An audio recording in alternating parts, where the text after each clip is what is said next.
Hello guys, it's 12:30 in the morning. Ngayon nga pala is pupunta ako ng Halifax. So yeah, pupunta ako ng Halifax kasi nagre-renew ako ng passport. And I have to like leave very early kasi hindi pa ako sanay sa sa highway doon, and I haven't been there actually. So it's 4 to 5 hours lang drive, but I'm giving myself like an allowance kasi yun nga, hindi pa ako sanay sa road.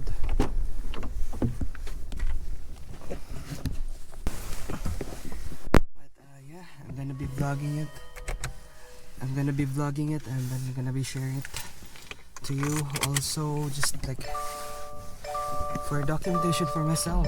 Like this is another like adventure that I haven't done before. So I'm gonna be traveling alone. People already prepared my stuff. So I'm ready. Just gonna pray before I leave, and then daan muna din ako sa gas station para magpa full tank ni Max, and yeah, I'll talk to you later. Bye. Okay, so guys, we're here at the gas station. Ano lang tayo?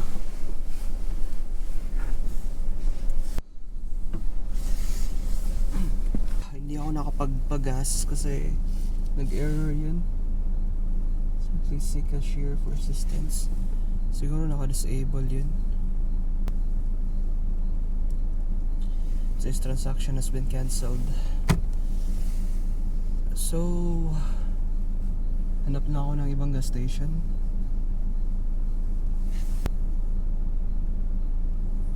Closed up lang at 12 AM lang. Yung sa Rasay,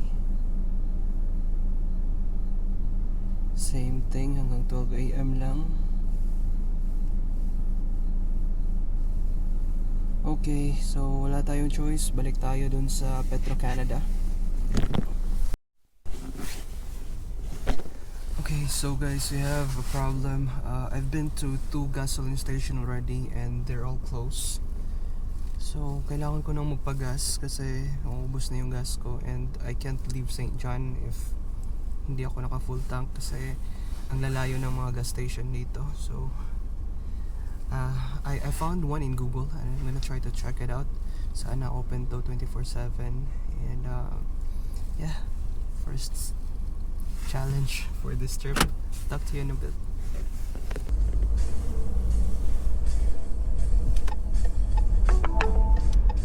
You have arrived. Okay guys, so finally I think this one's open. Okay, so hello guys, we're fueling up now. Takot ako kanina kasi close lahat yung pinuntahan ko. Actually, I've been like 3 gas stations and lahat sarado. Butin lang may isang gas station dito na magko-close na rin. So, yun. So, we're now at $59.60. So, full tank lang natin para sigurado.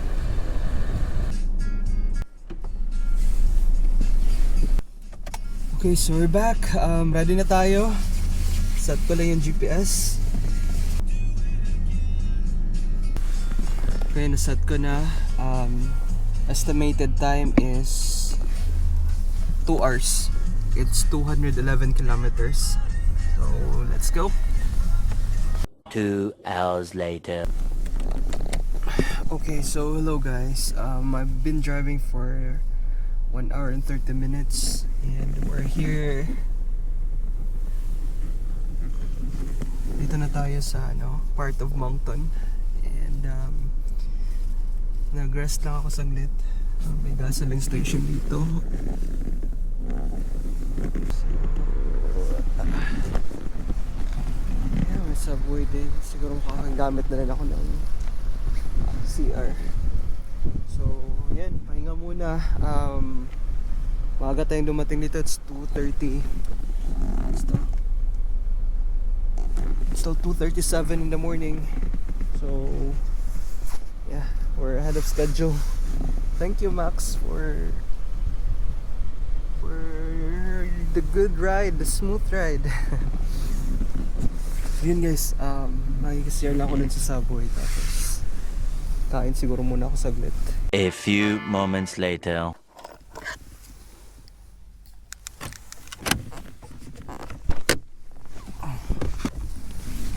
Okay, so it's 3 a.m. Kakatapos ko lang kumain at nagpahinga lang ako saglit. So time for the next stop.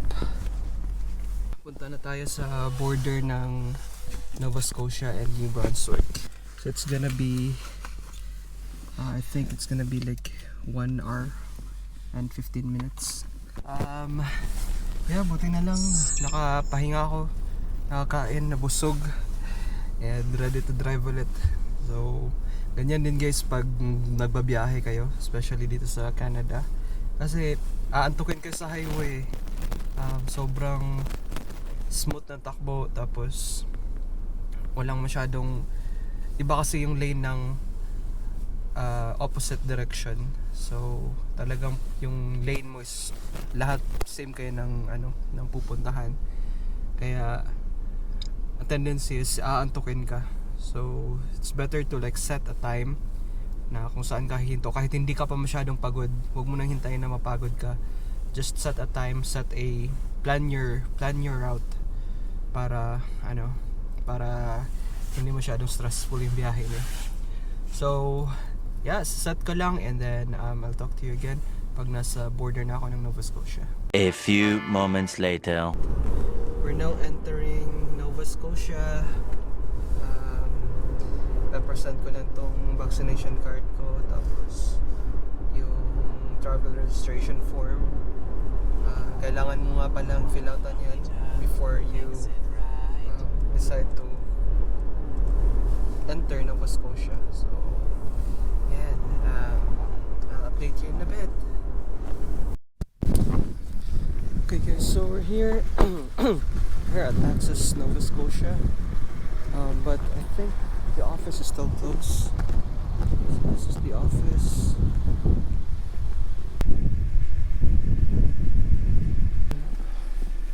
So Monday to Friday, 8:30 a.m. to 4:30 p.m.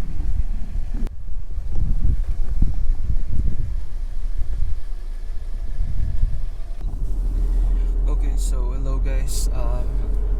Since 8:30 pa siya mag-open yung access registration or land access registration for Nova Scotia, nag-research ako, binasa ko yung bagong labas nila na update, which was released on the like 3 days ago.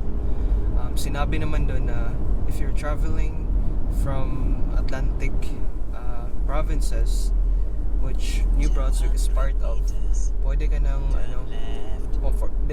overnight trips are not encouraged, but kung you have to do that, like you have to accomplish task and then you have to travel overnight, then you may not, di mo na, pwede ka nang mag-bypass ng self-check-in form, as long as you can demonstrate daw to land borders agents na yung reason mo for travel is valid. So meron naman ako mga proofs dito kung paparahin man tayo or meron man checkpoint or something like that, then I can just present this and tell them that I couldn't wait for 8:30 a.m. because my appointment is 11 a.m. So yun lang guys, update ko lang kayo. Diretso na ako to Bayers Hotel, which is the location for the passport renewal. So I'll talk to you later. Bye. A few moments later. Guys, so we're now at Halifax, but I decided to like do a quick stop here in Shell kasi naantok na ako. I mean, we're not exactly at the location yet, but 1 hour na lang and then we will be there. So I decided to stop first, do a quick washroom break, and then pahinga muna ako saglit bago ako mag-drive ulit. Okay, so I'm done with the washroom break because they call it here washroom. So ngayon naman, pahinga muna tayo saglit guys. Tulog muna ako, maaga pa naman. So Max is here.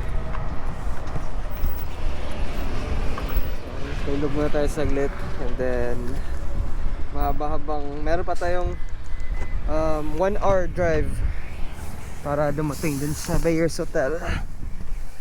So I'm gonna rest first and then drive again later. Good thing I got a habol and a pillow here, so it's gonna be a comfortable rest. A few moments later. Okay, hello guys, good morning. So it's 6:36 a.m. and I'm gonna be resume our journey to Halifax. We're 55 minutes away from our destination. So alis na kami, nakapagpahinga ako, nakatulog ako ng mga more than 1 hour. So ayos na to. I'll talk to you again later. Bye.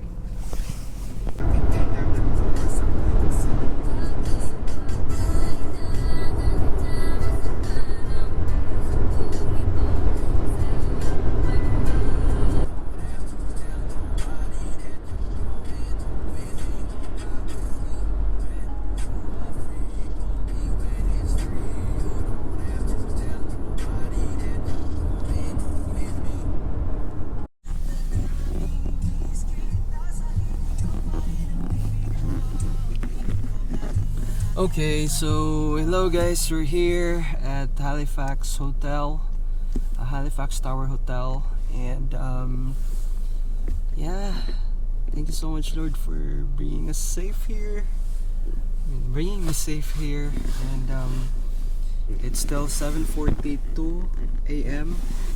So marami pa tayong oras, makapagpahinga pa tayo, and yeah, buti na lang.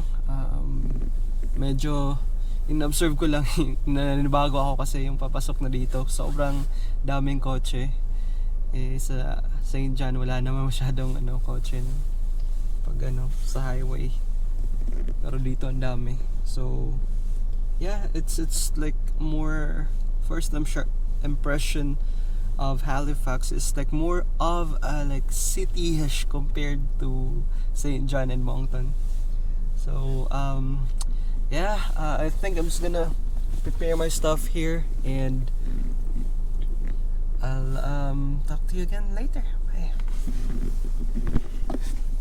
A few moments later. Okay, so we're back. Balik na tayo sa Bayers Hotel, and if you can see that guys, I'm just so glad to see our like Philippine flag waving here in Canada. So, yan mismo. It's a Philippine flag, and hindi po to sa Pilipinas guys, nasa Canada tayo. So yeah, hintay lang natin yung schedule natin, and then pasok na ako sa loob maya maya. Hindi ko na madadala tong camera kasi if I'm not mistaken bawal talaga dun. Kasi yan sila, stricto yan yung DFA natin. So actually I really don't know, but I'm just not gonna try bringing this one there anyway. There's no point. So pahinga lang ako saglit and pasok na ako sa loob. Bye. You lifted me up, you sailed me away.